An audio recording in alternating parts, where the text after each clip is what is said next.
और मानिए कि कहीं ना कहीं अगर आपसे भूल हुई है, कहीं ना कहीं अगर आपसे चूक हुई है, उसको सुधारने का काम कीजिए। भैया ये बीपीएससी का एग्जाम है।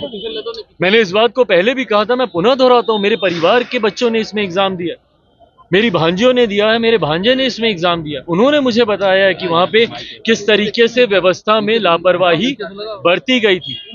दुखद है ये, जिस तरीके से आज कुंभ में एक दुखद घटना, कल देर रात भगदड़ की वजह से जो घटना घटी है, मैं अपनी तरफ से, अपनी पार्टी की तरफ से जहां मृतकों को श्रद्धांजलि देता हूं, वहीं जितने घायल हैं उनके जल्द स्वस्थ होने की भी मैं कामना करता हूं।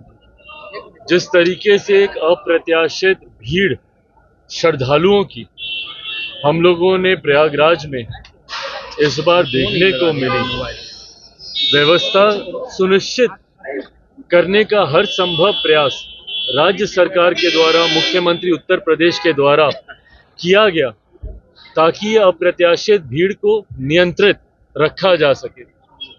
एक लंबे समय तक इसमें सफलता भी हम लोगों को प्राप्त हुई, पर कल रात जिस तरीके से मौनी अमावस्या में स्नान को लेकर श्रद्धालुओं में एक अलग उत्साह देखने को मिला, जिसकी वजह से करोड़ों की संख्या में कल दोपहर के बाद से ही श्रद्धालु वहां पर पहुंचने लगे।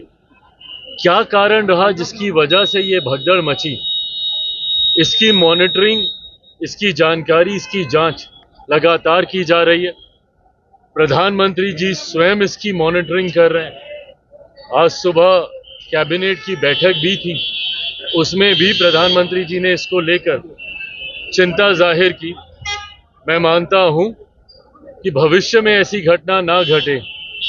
महाकुंभ के इस आयोजन में अभी भी कुछ हफ्ते बाकी हैं, इस बात को तो जरूर सरकार सुनिश्चित करेगी, पर इसकी जांच करवाकर जो भी दोषी हैं, जिस भी कारणवश ये भगदड़ मची है, उस पर भी जरूर हम लोग कार्रवाई करने का कार्य करें। पॉलिटिकल ब्लेमिंग चल रहा है, ये दुखद है। देखिए, हर चीज में राजनीति नहीं उचित है, और कम से कम ऐसे समय पर तो नहीं जहां एक तरफ आस्था, श्रद्धा का विषय है, वहीं दूसरी तरफ उन्हीं श्रद्धालुओं को भगदड़ की वजह से अपनी जान गंवानी पड़ी। ऐसे में तुरंत राजनीतिक दल जब कूद जाते हैं आरोप प्रत्यारोप की राजनीति करने, व्यवस्था पे इल्जाम देने लग जाएंगे, वीआईपी कल्चर को दोष देने लग जाएंगे, ये वही लोग हैं जिन्होंने इसी दौरान जाकर उसी व्यवस्था में इन्होंने भी स्नान करने का कार्य किया, और आज ये घटना के बाद तुरंत आरोप प्रत्यारोप।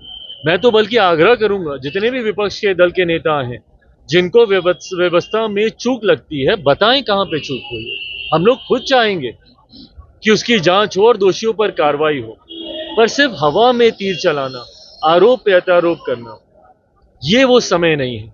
कम से कम उन परिवार वालों के लिए सोचिए जो श्रद्धा की भावना के साथ वहां पर गए और जिन्होंने अपने परिवारजनों को खोने का काम किया। वो भी देख रहे हैं कि किस तरीके से राजनीतिक लाभ के लिए इस तरीके की राजनीति की जा रही है। ये कतई उचित नहीं है। एक बड़ी व्यवस्था, एक अप्रत्याशित भीड़, 144 साल के बाद ये महाकुंभ हो रहा है। इससे पहले मुझे बता दे, कौन सी सरकार के पास इस तरीके के आयोजन का अनुभव रहा? 144 साल के बाद पुनः इस तरीके का कोई आयोजन होगा, उस वक्त हम में से तो संभवतः कोई नहीं रहने वाला। तो ऐसे में सरकार ने हर संभव प्रयास किया, उसके बावजूद भी ये घटना घटी। पूरी विनम्रता के साथ सरकार इस बात की जांच करने में लगी है कि कहां पे चूक हुई है, पर उसमें ऐसी राजनीति करना कतई उचित नहीं। 30 तारीख को अभ्यर्थियों का महाचुनाव हो रहा है, एक बार फिर से बीपीएससी अभ्यर्थियों का 30 को महाचुनाव हो रहा है, क्या कहेंगे चिराग? नहीं, बिल्कुल, और उनकी बातों को आयोग को सुनना चाहिए।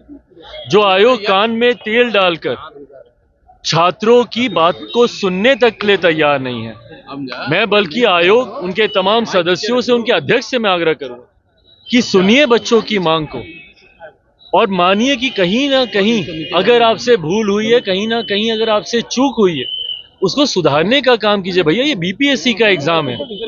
मैंने इस बात को पहले भी कहा था, मैं पुनः दोहराता हूं, मेरे परिवार के बच्चों ने इसमें एग्जाम दिया, मेरी भांजियों ने दिया है, मेरे भांजे ने इसमें एग्जाम दिया, उन्होंने मुझे बताया है कि वहां पे किस तरीके से व्यवस्था में लापरवाही बरती गई थी।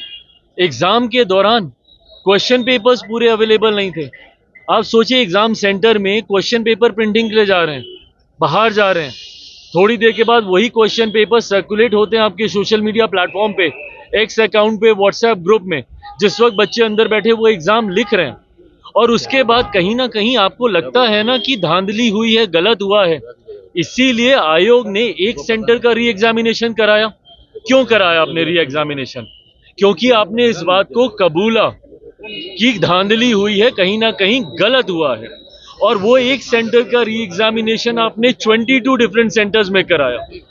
तो अगर इस बात को माना जाए तो 22 जगहों पे आपने कबूला कि गलत हुआ है।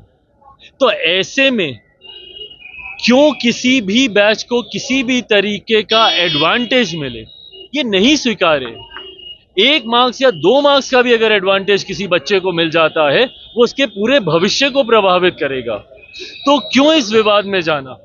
क्यों उम्र भर बच्चों के दिमाग में इस बात को आप डालना चाहते हैं कि अगर हमने प्रयास किया होता तो बेहतर हो जाता? ऐसे में बच्चे अगर मांग कर रहे हैं कि पूरा री एग्जामिनेशन कराया जाए, तो क्या गलत मांग कर रहे हैं? और मैं उनकी मांग को पूरी तरीके से मैं समर्थन करता हूं कि एक सेंटर का नहीं, पूरा री एग्जामिनेशन होना चाहिए, एसओपी को फॉलो किया जाना चाहिए। एग्जामिनेशन पेपर अगर सोशल मीडिया प्लेटफॉर्म पे ड्यूरिंग द एग्जाम सर्कुलेट हो रहा है तो इसके लिए नियम बने हुए हैं, उन नियमों का पालन करें। बीपीएससी को इसको गंभीरता से लेना होगा, बच्चों की बातों को सुनना होगा। फिर बच्चों से मुलाकात करने जाएंगे? भाई बच्चों का मैं समर्थन कर ही रहा हूं, और मैं हर उस उचित मंच पर उनकी बातों को रखने का काम कर रहा हूं जहां से हम लोगों को उम्मीद हो, जिसमें सबसे बड़ी भूमिका बीपीएससी की।